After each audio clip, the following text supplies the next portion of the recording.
요한이서 1장 4절에서 13절 말씀을 통해 기초가 튼튼해야 무너지지 않는다라는 제목으로 하나님 말씀 나누도록 하겠습니다. 기초가 튼튼해야 무너지지 않습니다.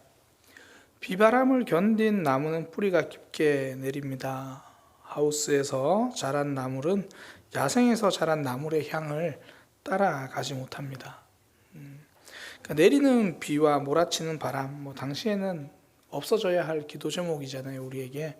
그런데 돌아보니까 우리의 믿음과 삶을 깊게 만들어준 스승이었다라는 거죠. 야생에서 자란 나물들도 그렇죠. 봄나물 야생에서 뜯은 거 먹으면 정말 그 향이 진하잖아요. 그러니까 뜨거운 땡볕 내리지 않는 비, 참 힘들고 고달픈 시간을 어렵게 견뎠는데 그러는 동안 향이 짙어지는 거거든요. 그러니까 양식이 따라갈 수 없는 자연산의 깊이를 만드는 거죠. 그러니까 우리의 삶을 돌아보면 아픔과 고난이 없던 삶은 없어요. 아픔과 고난이 늘 있죠. 초대교회 성도들도 그렇죠. 공격과 고난은 있었고요. 어려움이 있었습니다. 그러나 그 아픔 속에서도 교회는 무너지지 않았습니다. 교회는 다시 일어나서 더 건강하게 하나님 앞에서 또 더 복음이 확장되는 모양으로 그렇게 세워졌죠. 사실 코로나를 지나면서 많은 교회들이 참 힘겨워했습니다. 그러나 그 속에서도 아픔을 이겨낸 교회들은 더 단단하게 서가죠. 그러니까 아픔을 이겨낸 그런 모습들, 그러면서 예배의 소중함을 깨닫고 일상에서의 영성을 점검할 수 있는 그런 계기가 되잖아요. 그러니까 우리의 삶에서 아픔과 고난을 다 피할 수는 없습니다. 그러면 우리에게 필요한 건 뭐냐면 그때를 어떻게 견디는가, 어떻게 이겨내는가. 그러니까 비바람 때문에 뿌리채 뽑히는 신앙이 아니라 비바람이 있어도 오히려 더 뿌리를 깊게 내리는 그런 믿음이 되기를 소망합니다. 그러니까 아픔과 고난 속에서도 무너지지 않는 그런 믿음, 그런 믿음의 백성 되기를 축복합니다. 그러기 위해서 필요한 게 튼튼한 기초입니다. 튼튼한 기초. 기초가 튼튼하면 무너지지 않죠. 이건 건물을 대해서 이야기하지 않아도 우리가 너무나 잘 알고 있는 그런 거죠. 그래서 저는 오늘 본문을 통해서 기초를 두 가지로 좀 설명하고 싶습니다. 첫 번째는 삶이고요. 두 번째는 기준입니다. 그러니까 아픔과 고난, 삶의 비바람이 있을 때 우리 인생, 우리 믿음 든든하게 세워주는 힘, 그 기초가 뭐냐면 첫 번째는 삶이고 두 번째는 선명한 기준이다라는 겁니다. 순서대로 좀 살펴보려고 합니다. 첫 번째는 삶이에요. 삶.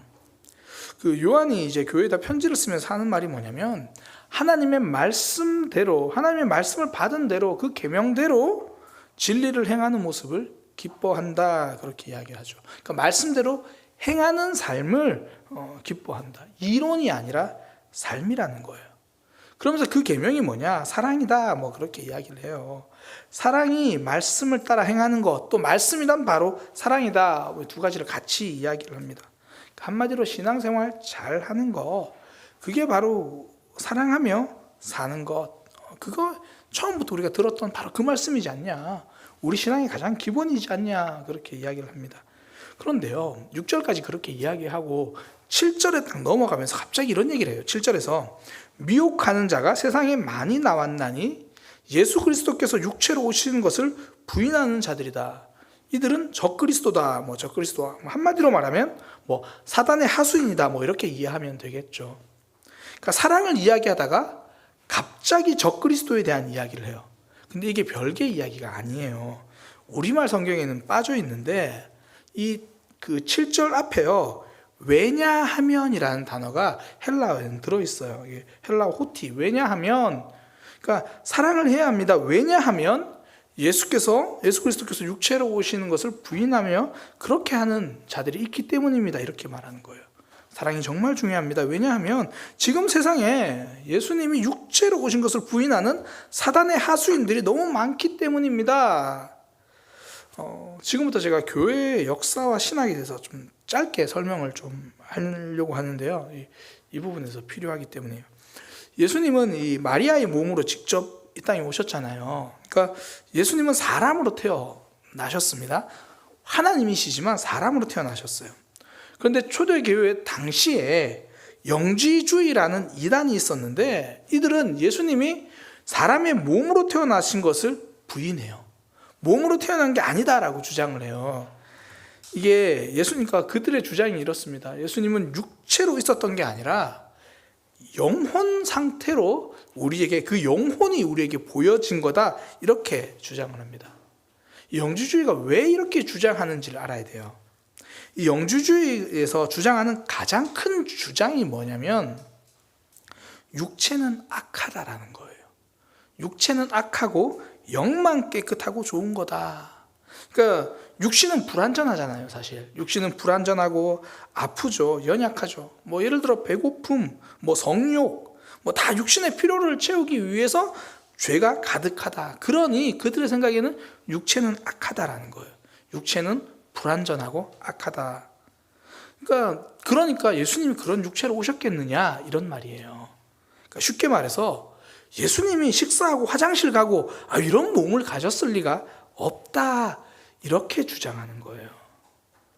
뭐 이게 그냥 뭐 그렇게 그런 관점도 있나 보다 이럴 수 있는데, 이게 뭐가 문제가 되냐면, 그러다 보니까 그들은요, 육신은 원래 악하고 불완전한 거니까 이건 별로 안 중요하다, 이렇게 주장해요. 무슨 말이냐면, 내 삶은 엉망으로 살아도 내 영혼이 깨끗하면 된다. 내 영혼이 하나님에 대해서 잘 알면 그거면 된다, 그렇게 주장을 하는 거예요. 그러니까 나는 죄를 짓고 내 마음대로 분별 없이 행동해도 내 믿음은 순결하니까 상관없다, 이렇게 주장하는 것. 이게 영지주의의 주장입니다. 그러니까 그 주장이 교회 안으로 들어오니까, 지금 요한 공동체, 요한이 그 교회를 지금 그 주장이 힘들게 하니까 요한이 교회에 이야기하는 건 말씀대로 살아라. 사랑의 계명을 지키는 이 삶이 중요하다, 그렇게 말하는 거예요. 그러니까 삶과 사랑이 중요하다. 왜냐하면 지금 사단의 하수인들이 지금 삶이 안 중요하다고 말하지 않냐. 정말 사랑하며 살아야 한다, 그 이야기거든요. 역사적으로 교회가 영적인 힘을 잃고 타락했을 때의 특징, 신학은 발달했는데 삶은 무너졌을 때예요. 오늘날도 신학과 믿음만 강조하고 믿음과 삶을 분리시켜버리는 것, 이게 일종의 오늘날의 영주주의거든요. 그러니까 흔히 이제 성과 속을 구별한다, 뭐 신학과 그런 신앙을 이야기하는데 정작 삶은 무너지는 성속의 구분, 이원론, 뭐 이걸 오늘날 영지주의, 그렇게 이야기합니다. 그러니까 신학을 바르게 알아야 된다는 걸 강조한 나머지 바르게 아는 것이 바르게 사는 것처럼 오해하게 만든다는 거예요. 굉장히 유명한 책이죠. 유진 피터슨 목사님이 쓰신 책. 아마 웬만한 분들 집에 다 꼽혀 있는 것 같아요. 다윗 현실에 뿌리 박은 영성. 이 책에서 유진 피터슨 목사님이 이렇게 이야기합니다. 하나님에 대한 문제는 단순히 천국 전문가들이 살균 처리된 신학 연구실에서만 다룰 문제가 아니라 바로 이 땅 위에서 다루어져야 할 문제다. 그러면서 하시는 말씀이, 다윗 이야기는 현실적인 이야기인 동시에 경건한 이야기다. 그러니까 살균 처리된 신학 연구실, 그러니까 내 삶이 어떤가 거기에는 관심이 없고 내 신학은 무엇인가, 그러니까 살균 처리된 삶과 동떨어진 그런 멸균실, 그런 모습들. 그러니까 우리식으로 표현한다면 그런 거 되겠죠. 내 학교에서, 내 직장에서, 내 가정에서의 삶은 다 빼버리고 내가 지금 예배 나왔는가, 내가 지금 뭐 기도 생활 하는가, 성경 공부 뭐 거기에만 관심을 가지는 것. 바로 그런 신앙생활이 오늘날 영지주의에다 오늘날 영지주의의 모습. 그러니까 거기에 홀라당 넘어가 버린 그런 모습이죠. 뭐 이걸 우리 신앙생활 안으로, 신앙생활 자체만으로 우리가 적용해봐도요, 좀 단순하게 말하면 이런 거죠. 기도가 중요하다는 걸 아는 것과 기도를 하는 것은 다른 거죠. 그러니까 말씀이 답이라고 아는 것과 그 말씀이 답이라고 말하면서 말씀에 등 돌리며 사는 것, 이게 일종의 오늘날 우리의 영지주의의 모습이다라는 겁니다. 그러니까 이런 신앙은 고난과 아픔이 오면 버틸 힘이 없습니다. 기도를 하는 삶과 기도를 알고 있는 삶은 고난을 만났을 때 그 힘이 다른 거예요. 예배 시간만큼은 그 어느 것에도 양보하지 않는 삶과 예배가 중요하다고 아는 삶은 누리는 은혜가 다르죠. 삶이 없으면 고난을 이기지 못합니다. 예수님이 마태복음 7장에서 비유로 말씀하신 게 그거잖아요. 누구든지 나의 이 말을 듣고 행하는 사람은 그 집을 반석 위에 세운 지혜로운 사람 같아서 비가 내리고 창수가 나고 바람이 불어서 그 집에 부딪혀도 무너지지 않는다. 그러니까 고난이 있고 아픔이 있고 유혹이 있고 시험이 있고 상처가 있고 가슴 아픈 일이 생겨도 말씀을 듣고 행하는 삶이 있는 사람은 무너지지 않는다. 그러면서 바로 그 대조적으로 정확하게 말씀하시죠. 이 말을 듣고 행하지 아니하는 자는, 이 말은 들었어요. 아우, 예수님 말씀 잘 안다는 거예요. 예수님 말씀이 무슨 뜻인지 분석해서 신학적으로 완벽히 압니다. 그런데 듣고 행하지 아니하는 자는 그 믿음의 집을 모래 위에 지은 어리석은 사람 같으니, 말씀을 들었는데 어리석은 사람 같으니, 말씀을 알았는데 어리석은 사람 같으니, 인생에 비가 내리고 인생이 바람이 불고 고난과 아픔, 상처가 찾아오면 무너짐이 심하니라. 판판이 무너진다는 거죠. 삶이 없는 신앙은 고난과 아픔을 이길 힘이 없습니다. 심리상담 전문가인 정혜신 교수가요, 이 세월호 참사 당시를 떠올리면서 이렇게 말했어요.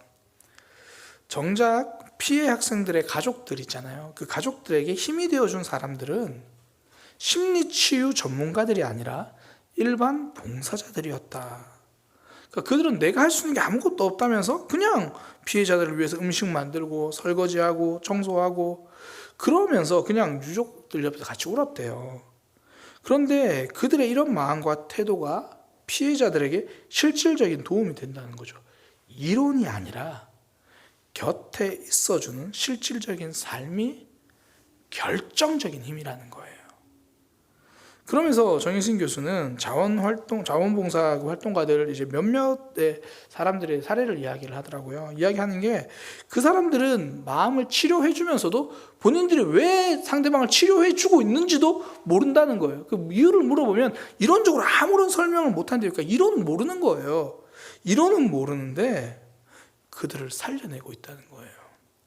이론으로 아픔을 극복하는 것이 아닙니다. 삶 때문에 아픔이 극복되는 거예요. 신앙생활 하면서 영적인 다운을 경험하지 않는 사람은 없습니다.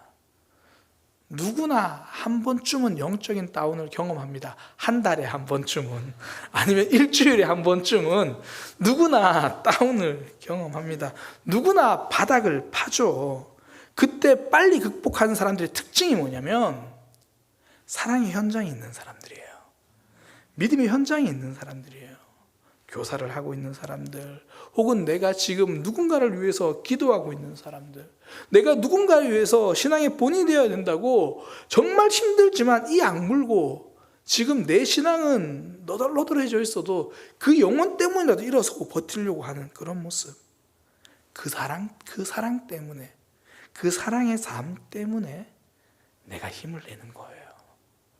아픔과 고난에도 무너지지 않는 거죠.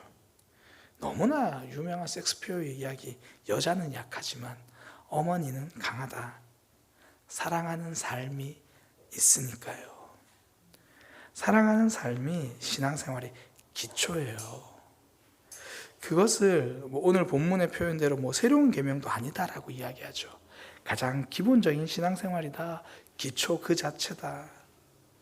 고난과 아픔에도 무너지지 않는 신앙, 아니 오히려 성장하고 단단해지는 신앙이 되려면요, 사랑할 수 있는 자리를 선택하시기를 축복합니다. 섬기는 자리, 살리는 자리로 찾아가면 되는 거예요.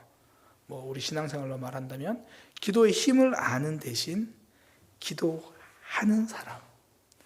예배가 중요하다고 말하기보다 그 시간만큼은 다 내려놓고 하나님께 집중하는 삶. 이것이야말로 오늘날 영지주의를 깨는 힘이에요. 고난과 아픔을 만나도 무너지지 않는 비결입니다. 또 하나, 고난과 아픔, 삶의 비바람이 있을 때 우리 인생이 믿음에 든든하게 세워주는 힘. 두 번째는요, 선명한 기준이에요. 기준을 선명하게 하는 것, 이거거든요. 요한은 이 영지주의 태도를 가진 이들, 그러니까 예수 그리스도의 육체로 오심을 부인하는 이들, 그 영지주의 태도를 가진 이들을 따라가지 말라고 말합니다. 그러면서 뭐라고 이야기하냐면, 누구라도 이 교훈을 가지고 너희에게 오거든 집에도 들이지 말고 인사도 하지 말라라고 말을 해요. 누구든지. 이 말 속에는 단호함도 들어있지만 아픔도 들어있어요. 지금 여기서 말하는 누구든지에서 이미 요한 공동체에 속한 사람들까지 포함된 이야기거든요. 이 영지주의가 이미 요한 공동체로 들어와 있거든요. 이 누구든지 안에는 공동체에 속한 이들이 포함되어 있습니다. 나와 함께 했던 이들, 나와 가까운 이들, 그들의 생각, 나와 정말 함께 했던 이들이라도 진리와 다르면 과감하게 단절하라는 말이죠. 다른 말로 사람이 기준이 되지 말라라는 겁니다. 말씀이 기준이 되라는 뜻이죠. 사람 따르지 말고 말씀을 따르라. 기준이 선명해야 잘못된 유혹에 넘어가지 않습니다. 미국의 신앙 대부흥운동을 이끌었던, 하나님께서 그 일에 사용하셨던 조나단 에드워즈 목사님을 읽어보면요, 정말 가슴이 뜨거워지고 또 그분의 삶을 보면 정말 존경스러워요. 그분의 선명한 메시지 때문에 미국은 대각성 운동이 시작되었거든요. 그런데 그런 훌륭한 목사님이요, 정작 사역하시던 교회에서는 쫓겨나요. 성도들이 불편해하는 메시지를 끝까지 전했기 때문이거든요. 거의 만장일치에 가까운 성도들이 그 목사님을 나가시라고 결의를 해요. 사람이 기준이 아니라 하나님이 기준이 되어서 사역했거든요. 당시에는 쫓겨나는 것처럼 보였는데 하나님 나라에 기억되는 인생이 되잖아요. 생명 다하는 순간까지 그분은 나중에 인디언들에게까지 복음을 전하는 그 일을 감당하세요. 내 기준이 선명하니까, 그렇게 믿음의 기초가 튼튼하니까 고난과 아픔, 심지어 외로움이 와도 그 길을 걸어가잖아요. 조나단 에드워즈 목사님의 생애를 보면서 이 선배 목사님들이 이전에 하셨던 말씀들이 생각나더라고요. 제가 청년 때 이제 목사님이 청년 수련회 때 그런 얘기를 해주셨어요. 그 당쯤에도 저는 이제 신학을 할 생각이 전혀 없을 때 목회자들은 3가지 준비를 늘 해야 된대요. 첫 번째는 언제나 설교할 수 있는 준비를 해야 된대요. 그건 고개를 끄덕였어요. 두 번째, 목회자는 언제나 이사갈 준비를 해야 된대요. 그거는 이사갈 곳만 있으면 되죠. 세 번째는 목회자들은 언제나 죽을 준비를 해야 된대요. 그래서 그분이 몽골로 가셨어요. 정말 목회 훌훌 털고 그냥 몽골로 나중에 가시더라고요. 조나단 에드워즈 목사님의 삶을 보면서 사람 따라가는, 사람이 기준이 되는 삶이 아니라 말씀이 기준이 되는 삶. 얼마나 안타까운 이야기를 하세요. 집에도 들이지 마라. 그 사람을 따라가지 마라. 달이 지구를 도는 이유는요, 지구의 힘이 달보다 더 세기 때문이고, 지구가 태양을 도는 이유는요, 태양이 지구보다 더 힘이 세기 때문이에요.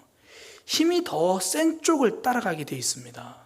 우리의 삶에서 사람의 힘보다 말씀의 힘이 더 셀 때, 그렇게 기준이 선명할 때 우리는 하나님을, 나라를 향해서 말씀을 기준으로 도는 사람이 되는 거예요. 사람 따라 돌지 않고 말씀 따라 도는 믿음의 삶이 되기를 소망합니다. 예수님은 하나님 따라 도는 삶을 선택하셨기 때문에 사람들의 인기를 거절하셨죠. 사람들이 예수님을 왕으로 삼으려고 할 때 예수님은 단호하게 말씀하셨습니다. 너희가 지금 나를 쫓는 이유는 표적을 보고 하나님을 알아가기 때문에가 아니라 먹고 배부른 까닭이다. 나는 너희들에게 그런 인기 있는 사람으로 남고 싶지는 않다. 사실 우리가 신앙생활을 하다 보면 사람과 말씀이 갈등될 때가 많습니다. 나는 하나님을 알아가려고 몸부림치는데 주변 환경은 다 그렇게 내 속도와 다 동일하진 않거든요. 저는 우리 사랑의 교회가 이 장안동의 분위기를 바꾸는 교회가 되기를 소망합니다. 우리 사랑의 교회 성도들과 누군가 대화할 때 그들의 대화의 주제를 바꾸는 교회, 그들의 삶의 기준이 무엇이, 그들에게 삶의 기준이 무엇인지를 내 삶으로 보여줄 수 있는 그런 교회, 그런 성도. 주변 사람들에게 영향을 주기 위해서 최선을 다하십시오. 그러나 그럴 자신이 없으면 차라리 그 자리를 떠나 혼자 기도하시기 바랍니다. 오늘 사도 요한이 전하는 바가 바로 그거예요. 집에도 들이지 마라. 단절하라. 실제로 제가 이전에 기도에 대한 세미나를 들었는데요. 그 기도 세미나를 인도하신 목사님이 단절 기도를 하라라고 이야기를 하더라고요. 이게 사역자들은 이게 무슨 말인지를 아는데, 예를 들어 제가 청소년 사역할 때도요, 아이들 같은 학년들 한 고1 한 3명 뭉쳐 있으면, 한 3명에서 4명만 뭉쳐 있으면 이게 분위기가 안 돼요. 따로따로 만나면 걔네들이 정말 진솔하게 자기 신앙의 이야기도 하고 반응하는데, 이것들이 한 3명만 뭉쳐놓으면 분위기가 어떻게 하면 PC방 갈까 그 생각밖에 안 하는 거예요.